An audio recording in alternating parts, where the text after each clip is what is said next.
না সে আশাটা পূরণ হয় কিনা। ও আব্দুল্লাহ, কি আশা বলো? নবী গো,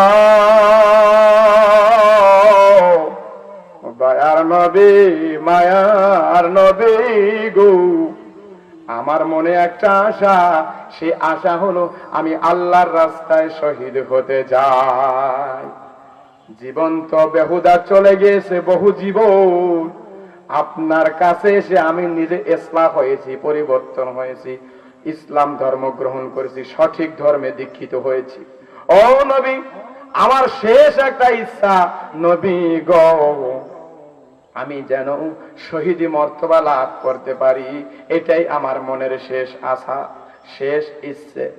একথা বলার মানে নবী বলে, আব্দুল্লাহ, মালিকের কাছে দোয়া করো, কান্নাকাটি করো আর দোয়া করো। আমার মনে কয়, আমার মনে সাক্ষী দিচ্ছে, আমার আল্লাহ তোমাকে শহীদি মর্তবা দিবে। নবী বলতেছে, আমার মনে সাক্ষী দিচ্ছে, এ আব্দুল্লাহ, তুমি শহীদ মর্তবা পাবা, শহীদের মর্যাদা লাভ করবা, আমার মনে সাক্ষী দিচ্ছে। তার নবীর মনে যত সাক্ষী দিচ্ছে, অবশ্যই শহীদ হবে। আসলেই সে শহীদ হয়েছেন, আলহামদুলিল্লাহ, আল্লাহু আকবার। এই জন্য ভাই, আরো লম্বা ঘটনা, এই জন্য আর লম্বার দিকে যাচ্ছি না, আমি এখানে ইতি টানছি, সময় সংক্ষিপ্ত, আজান দিয়ে দিবে। আমরা সকলে